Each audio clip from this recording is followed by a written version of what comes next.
Bamako, la même heure à Sikasso, au plaisir de vous tenir compagnie durant quelques minutes.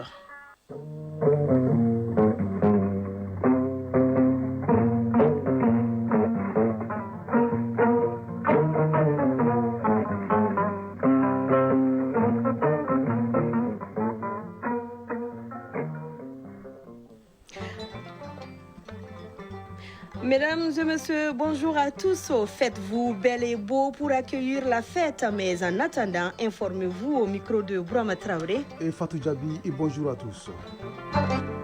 La communauté musulmane célèbre demain vendredi la fête de Tabaski. Les moutons restent la star de cette fête. Chacun s'active pour se procurer d'un bélier à immoler le jour J. Nous irons à Sikasso pour un tour sur le site de vente promotionnelle de moutons.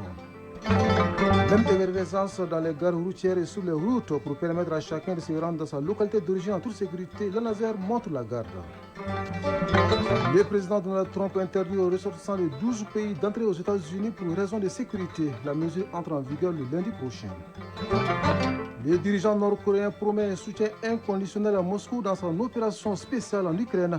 Kim Jong-un a reçu mardi dernier le secrétaire du Conseil de sécurité russe. Les aigles du Mali affrontent ce soir les léopards de la République démocratique du Congo en match amical international. La rencontre est prévue à Orléans en France. Bamako balise le terrain pour une coopération judiciaire et juridique plus efficace entre les pays de la Confédération AES. La chronique judiciaire de ce jeudi revient sur les conclusions de la toute première rencontre des ministres en charge de la justice. Et c'est tout pour les titres. Nous ouvrons cette édition avec ces communiqués de l'état-major général des armées, communiqués ainsi libellés. Les dernières semaines ont été marquées par une recrudescence des attaques lâches et barbares menées contre des localités, des paisibles populations ainsi que des emprises militaires du Mali et de la Confédération AES. Ces actes sont commis par une coalition de groupes armés terroristes de toute obédienne, disposant d'appuis internes et externes, notamment d'ordre opérationnel, logistique, financier et informationnel. L'état-major des armées informe l'opinion que la force unifiée de l'AES met tout en œuvre pour étouffer ce sursaut d'une bête qui déjà terrassé des forces désormais identifiées, se charge de ressusciter et de maintenir en vie. Face aux velléités obscurantistes, les FAMA mènent une contre-offensive sur l'ensemble du territoire national avec comme priorité absolue de sécuriser les populations et d'éviter tout amalgame ou dommage collatéral. Une série d'opérations offensives est en cours visant des objectifs terroristes. Ainsi, le 4 juin 2025, des refuges et plots logistiques terroristes ont été détruits dans la région de Ménaka. Des cellules de plusieurs dizaines de combattants terroristes localisés dans les secteurs de Boulkessi, région de Douanza, ont été neutralisés en appui aux unités FAMA engagées au sol. Des refuges des groupes terroristes localisés dans la forêt de Soussane, région de Kouligoro, ont été détruits dans le cadre des actions préventives. Un échelon logistique composé de véhicules de transport de troupes a été détruit avec sa cargaison et plusieurs cadres combattants armés à Yenchesi, à 50 km à l'ouest de Kidal. Un groupe de combat renforcé composé d'une dizaine de terroristes et un important lot logistique, y compris 3 pick-up, a été détruit au nord de Yenchesi. Une colonne de combattants terroristes ayant attaqué le camp Fama de Tessit a été repoussée, poursuivie et violemment frappée pendant leur tentative de repli. L'ensemble des unités de la force unifiée de l'AES se maintient en alerte pour défendre l'intégrité territoriale et protéger les populations. La recherche et la destruction des terroristes continuent. Leurs complices sont également surveillés. Ils seront appréhendés et mis hors d'état de nuire. L'état-major général des armées remercie les populations pour leur soutien et leur aide active et les rassure que toutes les informations fournies sont judicieusement exploitées. Dernière ligne droite avant la fête du Tabaski, Bamako est en ébullition et se vide petit à petit de sa population. Beaucoup de nos concitoyens préfèrent rejoindre leur localité d'origine pour fêter auprès des parents. C'est pourquoi les gares routières sont devenues l'une des attractions les plus privilégiées de la capitale, Fatou Djabi. Oui, Bourama Traoré, mais pour se procurer du précieux ticket de voyage, il faut s'armer de courage et surtout de patience. Et certains passagers n'hésitent pas à passer la nuit aux gares routières pour l'obtenir. Leurs attentes et souffrances dans ce reportage de Tchemoko Konaté. Forte concentration à la gare routière de Sogoningo, ils sont nombreux les concitoyens à prendre d'assaut les compagnies de transport, chacun voulant se rendre dans sa localité d'origine. Un déplacement massif motivé par la ferveur de la fête de Tabaski prévue pour ce vendredi. Bagari Sangare, passager. Si on ne sort pas tôt, difficilement on arrive à avoir du ticket de transport. Il faut souvent veiller pour en avoir. Je vais fêter au village comme c'est la seule occasion pour nous. Il y en a qui en profitent pour y passer les vacances. Pour la circonstance, toutes les compagnies sont presque saturées, au point que certaines peinent à faire face à la demande assez croissante. Djagardia Koulibaly, passager. Nous sommes arrivés aux environs de 4 heures. Nous allons à Sikasso, ce n'est pas facile d'avoir du ticket. Nous sommes au rang il y a longtemps, faites-nous des bénédictions. Mariette Togola, passagère. Je suis arrivée depuis 4 heures, mais je n'ai pas encore eu de ticket. J'ai attendu ce moment pour venir puisque nous sommes nombreux à aller fêter au village. Il y en a qui sont partis avant moi et d'autres me suivront. Pour s'approprier un ticket, il faudra lourdement s'armer de patience, tout en observant la file d'attente. Certains, à l'image de Orokia Kone, se sont fait le devoir d'y passer la nuit pour s'approprier les leurs pour prétendre bénéficier de l'embarcation. Nous avons payé nos tickets depuis hier pour Kuchala. Le départ était prévu pour 7 heures, mais on nous a dit que le véhicule n'est pas encore arrivé. Nous sommes toujours dans l'attente pour avoir passé la nuit ici. Djibril Ouattara, responsable de compagnie de transport. Vous voyez le rang, nous sommes débordés jusqu'à ce qu'on a mis les téléphones dans le tiroir. L'affluence est grande depuis samedi. Le premier car sort dans peu de temps à 7 heures. Djeli Magan Soumano, responsable de compagnie de transport. À l'approche de chaque fête, c'est comme ça. Mais nous arrivons à nous en sortir. Ce déplacement massif à l'occasion de la fête de Tabaski est une réalité bien ancrée dans les traditions au Mali. Il s'agit pour les uns et les autres de se rendre auprès de leurs pour célébrer cette fête, une véritable occasion de communion. Et pour fêter en communion, il faut arriver à destination en toute sécurité. La Nazaire monte la garde sur nos différentes routes. Dans le viseur, sur le surnombre, le non-port de la ceinture de sécurité et bien d'autres infractions. Cette sortie sur le terrain vise à prévenir des cas d'accident. Oui, au cours de ces contrôles inopinés, les agents ont immobilisé un véhicule qui avait à son bord 75 passagers pour une capacité de 55. Le reste nous est raconté par Djamba Moussa Konaté, notre envoyé spécial. La Nazaire monte la garde sur la RN6 et RN27 pour mieux protéger les usagers en cette veille de la fête de Tabaski. À Markakungo, sur la RN27, l'équipe de contrôle routier de la Nazaire et la gendarmerie ont contrôlé et immobilisé 2 compagnies de transport qui étaient en surnombre. Les chauffeurs ont été ordonnés de prendre des dispositions idoines pour transporter le surnombre décelé dans leur car. Les contrevenants entendent désormais suivre les conseils des autorités. Mahamadou Djiré, chauffeur. Les gendarmes ont contrôlé mon car. Il ressort que je suis en surnombre. En cette veille des fêtes, tout le monde veut aller faire la fête au village. Les passagers nous obligent à mettre les chaises dans les allées. Mais nous savons que ce n'est pas normal. J'ai payé l'infraction. Ça serait une leçon pour moi. Bintou Diara, passagère. Nous-mêmes, nous sommes conscients que ce que nous faisons n'est pas correct. Mais nous voulons vite aller au village pour y passer la fête. En réalité, on ne connaissait pas les conséquences du surnombre. Mais grâce au conseil des agents de la Nazaire, nous avons compris beaucoup de choses.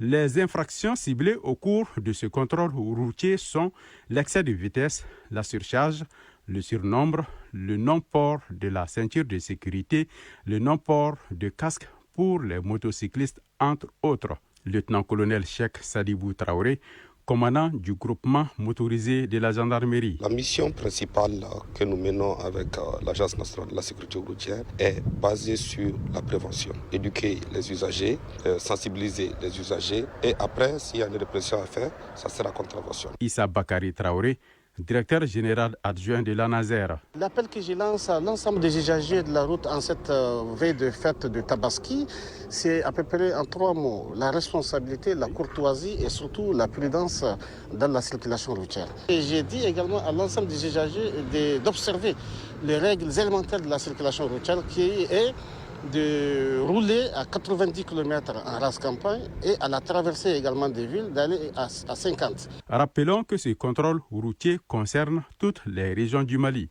L'initiative vise à tout mettre en œuvre pour faire 0 accident de la circulation lors de cette fête de Tabaski. Oui, une fête de Tabaski dont le mouton reste la star. Chacun s'active pour se procurer d'un bélier à immoler le jour J. Si les différents marchés du pays semblent être bien approvisionnés, les prix restent cependant une équation difficile à résoudre, Fatou Diallo. Heureusement, Brahma Traoré, le gouvernement initie depuis des années une vente promotionnelle de moutons. L'objectif est de permettre au plus grand nombre de Maliens de passer cette fête sans grande difficulté. Comme les autres localités, la région de Sikasso bénéficie de l'opération d'où nous appelle Yorubala Djabaté. Fidèle à sa tradition, la Direction régionale des productions et industries animales de Sikasso, avec le soutien du ministère de l'Élevage et de la Pêche, lance la 11e édition de la vente promotionnelle de moutons. Cette initiative vise à faciliter l'accès des populations à des moutons de qualité et à des prix abordables à l'occasion de la fête de Tabaski que la communauté musulmane s'apprête à vivre. Jean-Martin Kamaté, directeur régional des productions et industries animales de Sikasso. Cette année, l'objectif de cette vente promotionnelle est de présenter sur le marché 6 000 têtes de moutons afin de satisfaire les besoins de la population de Sikasso. Ces animaux sont vendus à des prix répartis en 3 choix. Le premier choix de couleur verte varie de 90 000 à 125 000 francs CFA. Le deuxième choix de couleur jaune varie de 115 000 à 90 000 francs CFA. Et le troisième choix de couleur rouge varie de 70 000 à 115 000 francs CFA. L'approche gouvernementale s'inscrit dans une dynamique de soutien aux couches vulnérables tout en encourageant les acteurs de la filière animale. Ibrahim Mahaman, conseiller au gouvernorat de Sikasso. L'opération de la Tabaski, initiée depuis 2014, vise non seulement à faciliter l'accès aux moutons de qualité et des prix abordables pour nos citoyens, mais aussi à structurer davantage la filière bétail-viande en valorisant le savoir-faire de nos éleveurs, commerçants et autres acteurs du monde rural. Cette opération, désormais attendue chaque année, renforce la politique nationale de sécurité alimentaire et de valorisation des productions animales locales. Sikasso, Yorubala Djabaté et Taïrou Konaté pour l'ORTM. À 13h passées de 11 minutes, nous ouvrons l'actualité internationale en Côte d'Ivoire où le président du PDCI, Tidjane Thiam, a bien été radié de la liste électorale définitive. Son nom n'apparaît pas sur la base de données mise en ligne dans la nuit du mardi au mercredi par la commission électorale indépendante. La CEI a donc appliqué la décision de justice ordonnant la radiation de cet opposant. Autre opposant absent de la liste électorale, l'ex-président Laurent Gbagbo, l'ancien Premier ministre Guillaume Soro et l'ancien ministre Charles Blé Goudé. Au Sénégal, la clap de fin pour le dialogue national sur le système politique. Ce dialogue national a rassemblé quelques 800 participants. 15 000 propositions de réforme ont été formulées par des citoyens sur une plateforme participative. Parmi les points sur lesquels tout le monde semble être d'accord, l'interdiction de cumuler la fonction de chef de parti et de chef de l'État ou encore d'être ministre et président d'un conseil départemental. Et pendant ce temps, au Burundi, un peu plus de 6 millions d'électeurs sont appelés aux urnes ce 5 juin. Ils doivent se présenter dans plus de 14 000 bureaux de vote pour élire leurs députés et leurs conseillers communaux. Il s'agit des premières législatives et communales qui ne se déroulent pas en même temps que la présidentielle. Cela conformément à la nouvelle constitution du Burundi adoptée en 2018. La nouvelle loi fondamentale porte le mandat du chef de l'État à 7 ans, celui des députés et des conseillers communaux reste à 5 ans. En RDC, le Conseil supérieur de l'audiovisuel annonce son intention d'interdire aux médias de diffuser ou de relayer toute communication du PPRD, le parti de Joseph Kabila, de ses membres ou de l'ancien président lui-même. Cette mesure est prise pour 90 jours et concerne tous les médias publics ou privés, les plateformes numériques ou les réseaux sociaux sous peine de sanctions. Au même moment, au Mozambique, les attaques des groupes armés dans le nord du pays se multiplient 4 ans après la chute de Mpemba dans les mains du groupe État islamique. D'après une ONG, plus de 6 000 personnes sont mortes dans le conflit depuis 2017, avec une hausse de 36% en 2024 des attaques meurtrières. L'UNICEF s'inquiète des rapts et enlèvements des enfants devenus fréquents dans le pays. En Centrafrique, le gouvernement a lancé le 2 juin dernier une vaste opération d'exhumation de 2000 corps au cimetière de Nendres à Bangui. Le but de cette opération consiste à élargir et réhabiliter la route qui traverse ce cimetière. Le travail s'est fait en commun accord avec la protection civile et la Croix-Rouge. Les corps exhumés seront enterrés dans un autre cimetière ou dans des fermes privées selon la convenance des familles. Aux États-Unis, le président Donald Trump a interdit aux ressortissants de 12 pays d'entrer dans le pays, dont la République démocratique du Congo et le Tchad, pour raison de sécurité. Les ressortissants des pays de la Confédération AES ne sont pas concernés par cette mesure qui entre en vigueur le lundi prochain. Le président américain impose également des restrictions de voyage contre 7 autres États. Décision annoncée, a précisé le locataire de la Maison-Blanche après l'attaque du Colorado qui a visé les participants d'une marche de soutien aux otages israéliens à Gaza. Ces interdictions ne concernent pas l'Égypte, pays d'origine de l'auteur de l'attaque.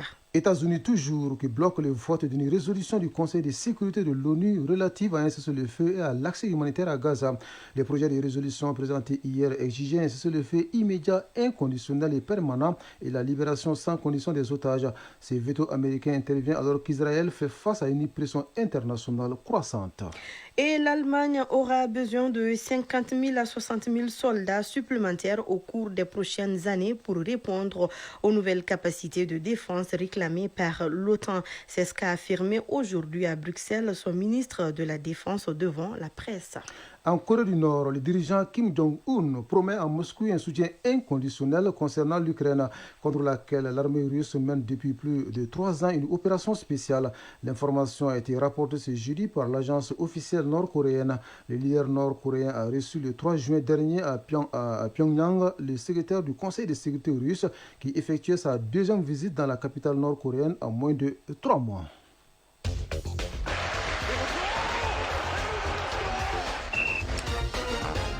Sport, les Aigles du Mali jouent ce soir contre les Léopards de la République démocratique du Congo en match amical international. La rencontre est prévue à 18h temps universel à Orléans en France. Ici à Bamako, la 25e journée du championnat national de Ligue s'est achevée hier. La synthèse de l'actualité sportive porte aujourd'hui la signature de Fotigi Tungara. La 25e journée du championnat national professionnel Ligue 1 Orange a pris fin hier avec 2 rencontres. Le Stade Malais de Bamako, auréolé d'un doublé coupe championnat, a été accroché par Binga FC 1 but partout. Les 11 cratères de Nyarela et Laïsi Bakardian et Barawili ont fait match nul 2 buts partout. Autre résultat de cette 25e journée, le Djulba AC a disposé du FC Djara 5 buts à 1. L'ISFAS a dominé l'ASCO 3-0. AFE s'est incliné devant l'ASIRAL de Bamako 3-0. L'US Bougouba s'est imposé devant l'US Bougouni 2-0. Les Étoiles du Mandé ont perdu contre l'AS Police 2-0. Sans aucun suspense, la 26e et dernière journée qui reste ne sera qu'une simple formalité puisque le championnat a déjà connu son épilogue avec le titre de champion pour le Stade Malais de Bamako et les tickets de la relégation pour les FC Djara et les Étoiles du Mandé, les deux premiers qui retournent au purgatoire.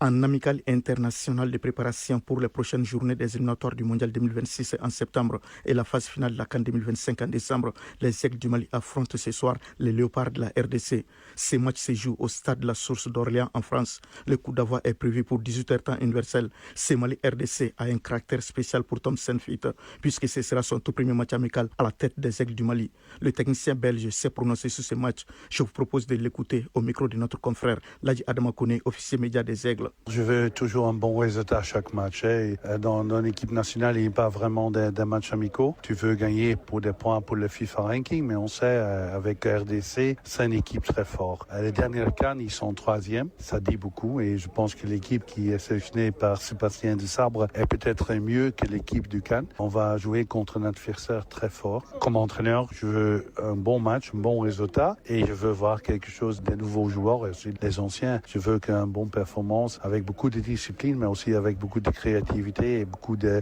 joie dans leur jeu. Sur place, le groupe est au grand complet avec l'ensemble des 23 joueurs convoqués, à l'exception de Issiar Dramé qui a fait défection pour raison de famille. Il a été remplacé au pied levé par Ibrahim Sissé de Schalke 04. Compte tenu de la forte densité des colonies des deux pays en France, ce match est plus qu'un simple amical pour l'attaquant des Aigles, Moussafa Sangaré, que je vous propose d'écouter au micro de notre confrère Ladji Adama Kone, officier média des Aigles. C'est amical, mais c'est pas amical. On connaît la communauté des Congolais et des Maliens en France, surtout à Orléans. Donc ça va être comme un match, même plus dur qu'un match de qualification, je pense. Donc on sera obligé de le jouer comme si on jouait un match de Coupe du Monde ou de la CAN. Ça va être l'intensité, etc. avec les supporters et tout. On n'aura pas le choix que de tout donner et de ramener la victoire. À l'instar du Mali et de la RDC, plusieurs sélections africaines effectuent un tour d'échauffe. Il y aura ce vendredi Centrafrique-Mauritanie à midi, Zimbabwe-Burkina Faso à midi également, Nigeria et Russie à 17h, Afrique du Sud-Tanzanie à 17h30, Sénégal-Irlande à 18h45, Cameroun-Ouganda à 19h, Guinée-Équatoriale-Gambie à 19h, Nigeria-Gabon à 19h et Maroc-Tunisie à 19h30. Le tournoi Maurice Révélo se poursuit à Toulon. Le Mali joue demain contre la France. C'est au compte de la deuxième journée du groupe A. Le coup d'envoi sera donné à partir de 15h30. Mais avant, à midi, le Panama affronte l'Arabie Saoudite. Pour rappel, lors de la première journée mardi, les protégés de Houssine Diawara ont perdu 2-1 contre le Panama. C'est par ce même score que la France a gagné contre l'Arabie Saoudite. Ligue des Nations en Europe. L'affiche de la finale sera connue ce jeudi. Ce sera à l'issue de la deuxième demi-finale qui oppose l'Espagne à la France ce soir à partir de 19h temps universel. Le vainqueur de cette rencontre rejoindra en finale le Portugal. En première demi-finale hier, le Portugal a éliminé l'Allemagne 2-1. La finale aura lieu dimanche au stade Allianz Arena de Munich. À présent, dans la leçon du sport, on vous explique les soins apportés à un joueur blessé sur le terrain. Oui, dans quelles conditions un joueur blessé peut-il recevoir des soins? Isaac Tchenou nous répond. Dans un match de football, l'arbitre veille au bon déroulement d'une rencontre dans le respect strict des règles de l'art. De ce fait, il a obligation de s'assurer de l'intégrité physique d'un joueur. Que doit faire l'arbitre en cas de blessure d'un footballeur sur le terrain? Ibrahim Aboukine Haïdara, instructeur national des arbitres, explique. L'arbitre laisse le jeu se poursuivre si le joueur n'est que légèrement blessé. Arrête le jeu si un joueur est sérieusement blessé et s'assure que le joueur est transporté hors du terrain. Un joueur blessé ne peut être soigné sur le terrain et ne peut y retourner qu'une fois que le jeu a repris. Au cas où le joueur est sérieusement touché, l'arbitre arrête le jeu et autorise l'équipe médicale à porter assistance aux blessés. L'arbitre doit autoriser l'équipe médicale à apporter des soins à un joueur blessé sur le terrain si un gardien de but est blessé. Un gardien de but et un joueur de champ sont entrés en collision et nécessitent des soins. Des joueurs de la même équipe sont entrés en collision et nécessitent des soins. Une grave blessure est constatée. Un joueur est blessé à la suite d'une faute avec contact pour laquelle l'adversaire est averti ou exclu. Un penalty a été accordé et les joueurs blessés et les tireurs attitrés. Dans quelles conditions un joueur blessé peut reprendre le jeu? Ibrahim Aboukine Haïdara précise. Si le ballon est en jeu, le joueur doit retourner sur le terrain depuis la ligne de touche. Si le ballon est hors du jeu, il peut retourner sur le terrain depuis n'importe quelle limite du terrain. Un médecin sur le banc peut écoper d'un carton rouge, mais peut rester sur le banc dans certaines conditions. Un arbitre a autorité pour infliger un carton jaune ou rouge à l'encontre des officiels d'équipe qui n'ont pas un comportement responsable. Cependant, si l'arbitre montre un carton rouge à un médecin, ce dernier peut rester si l'équipe ne dispose d'aucune autre personne du corps médical, et c'est afin de continuer à garantir une assistance médicale aux joueurs qui en auraient besoin. L'arbitre joue un rôle essentiel pour garantir l'intégrité et la validité d'une rencontre sportive. Chronique judiciaire. La chronique judiciaire de ce jeudi revient sur les conclusions de la rencontre des ministres en charge de la justice de la Confédération AES. Parmi lesquels la mise en place d'un comité d'experts chargé de rédiger des textes communs ainsi que l'harmonisation des statuts et textes régissant les professions libérales du secteur de la justice. La synthèse de Garibou Pero. Après la défense, la diplomatie, le développement, la coopération de la Confédération des États du Sahel s'étend sur la justice. Les ministres en charge de la justice ont approuvé la proposition de modification de l'article 4 du traité instituant la Confédération pour y intégrer le domaine de la justice et du droit parmi les compétences déléguées. Mamoudou Kassogé, ministre de la Justice et des Droits de l'Homme, garde des Sceaux. Les ministres ont approuvé la proposition de modification de l'article 4 du traité instituant la Confédération pour y intégrer le domaine de la justice et du droit parmi les compétences déléguées et la création d'un cadre de concertation permanent entre les ministres de la Justice de la Confédération en vue d'échanger sur les sujets d'intérêt commun. Constatant l'emprise négative des puissances impérialistes sur l'organisation et le fonctionnement de certaines instances juridictionnelles régionales et internationales, les ministres ont approuvé la nécessité de mettre en place des instances juridictionnelles et arbitrales confédérales chargées de connaître du contentieux de l'interprétation et de l'application du traité, des actes dérivés, du contentieux des actes de la Confédération, du droit des affaires, de l'arbitrage et de la médiation. En attendant l'opérationnalisation des instances ainsi annoncées, les ministres ont aussi approuvé la recommandation tendant à saisir tout organisme juridictionnel ou non au plan international contre les auteurs, co-auteurs et complices, personnes physiques ou morales, étatiques ou non étatiques, d'actes de terrorisme, de financement du terrorisme et d'apologie du terrorisme. Les ministres ont encouragé l'extension du bénéfice de l'assistance juridique et judiciaire aux ressortissants des États membres de l'AES, la mise en place d'une plateforme numérique de coopération judiciaire et la création d'un fichier unique des personnes recherchées, poursuivies ou condamnées pour crimes contre l'humanité, terrorisme et financement du terrorisme. Dans le cadre de la coopération, les ministres ont approuvé la mise en place d'une cour supranationale. Concernant la coopération pénitentiaire, les ministres ont souligné l'importance de renforcer la coopération en matière de renseignement, de lutte contre la radicalisation et l'extrémisme violent, de sécurisation des prisons et gestion des détenus, en particulier ceux arrêtés pour terrorisme. Les ministres ont approuvé la construction d'une prison de haute sécurité liée à la future Cour pénale sahélienne et des droits de l'homme, ainsi que l'harmonisation des statuts du personnel pénitentiaire conformément aux règles internationales. Suivant les instructions des autorités de la Confédération, les ministres se sont engagés à assurer la mise en œuvre rapide et coordonnée formulée pour renforcer la coopération juridique, judiciaire et pénitentiaire. Voilà, sur ce, très belle fête à tous, mais surtout, n'oubliez pas de prendre soin de vous, car chaque heure de vie est une chance et chaque jour est une grâce. Que la grâce d'Allah soit avec nous. Vous l'aurez compris, c'est la fin de cette édition, mise en ligne par Absé Traoré et Fousseini Sissoko. Mise en ligne Amadi So, elle vous a été présentée par Broma Traoré. Et Fatou Djabi, après nous, Kaniketa s'installe pour la lecture des avis et communiqués. Le prochain rendez-vous avec l'information, c'est à 19h30. Merci à vous de nous avoir suivis. Belle fin de journée, surtout belle fête de Tabaski à vous, où que vous soyez.